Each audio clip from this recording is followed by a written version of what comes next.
విధి లిఖితం మోక్షదక్షం సుభిక్షం గంగాంగం దివ్యలింగం గజముఖ వినుతం సాన్నపూర్ణ సమక్షం వేదార్థం వ్యాసపీఠం సురముని సహితం శాంతికాంతం సుఖాంతం విశ్వేశం చిత్ప్రకాశం శ్రితజన వరదం కాశీనాథం నమామి.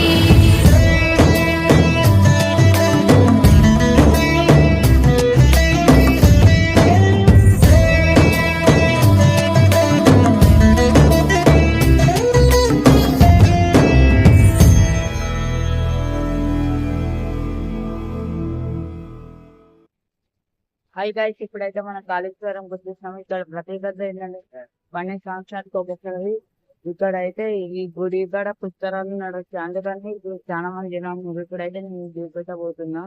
ఇక్కడ అయితే అవుట్ సైడ్ అయితే బాగానే ఉంది, చూసుకుంటాం. ఇక్కడ ఇంకొక ప్రత్యేకత ఏంటిదంటే సాక్షాత్తు ఆ పరమేశ్వరుడు ఇంకా యమదేవుడు కలిసి వెలిసారు. ఇక్కడ ఇదే ఇంకొక ప్రత్యేకత.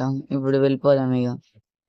निरंकार स्वरूप कालेश्वर महाजोगेश्वरा दयानिधि दानीश्वरा जय जटाधर अभयंकरा जय जटाधर अभयंकरा शूलपाणि त्रिशूलधारी औघड़ी बाघंबरी जय महेश त्रिलोचनायं विश्वनाथ विशंबरा शूलपाणि त्रिशूलधारी. ఇప్పుడైతే మనం సృష్టి సారం విధి విధి లిఖితం మోక్షదక్షం సుభిక్షం గంగాంగం దివ్యలింగం గజముఖ వినుతం సాన్నపూర్ణ సమక్షం వేదార్థం వ్యాసపీఠం సురముని సహితం శాంతికాంతం సుఖాంతం విశ్వేశం చిత్ప్రకాశం శ్రితజన వరదం కాశీనాథం నమామి.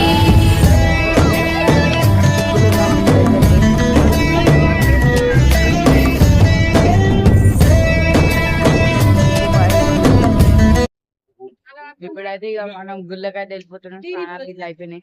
ఓంకారం సృష్టి సారం విధి విధి లిఖితం మోక్షదక్షం సుభిక్షం గంగాంగం దివ్యలింగం గజముఖ వినుతం సాన్నపూర్ణ సమక్షం వేదార్థం వ్యాసపీఠం సురముని సహితం శాంతికాంతం సుఖాంతం విశ్వేశం చిత్ప్రకాశం శ్రితజన వరదం కాశీనాథం.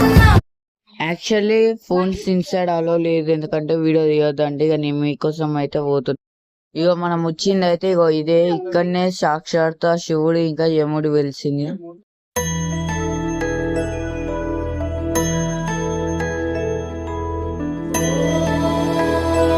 ఇక్కడ యమకుండం కూడా ఉంటుందంట. అక్కడ పబ్లిక్ ఎక్కువ ఉన్నందుకు హలో లేదు, అందుకే మనం చూడలేకపోతున్నాం.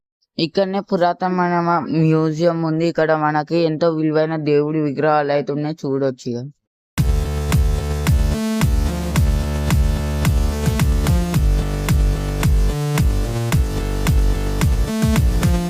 ఇక్కడనే సరస్వతి దేవి టెంపుల్ ఉంది. ఈమె చాలా పవర్ఫుల్. అంటే ఇప్పుడు మనం వెళ్దాం.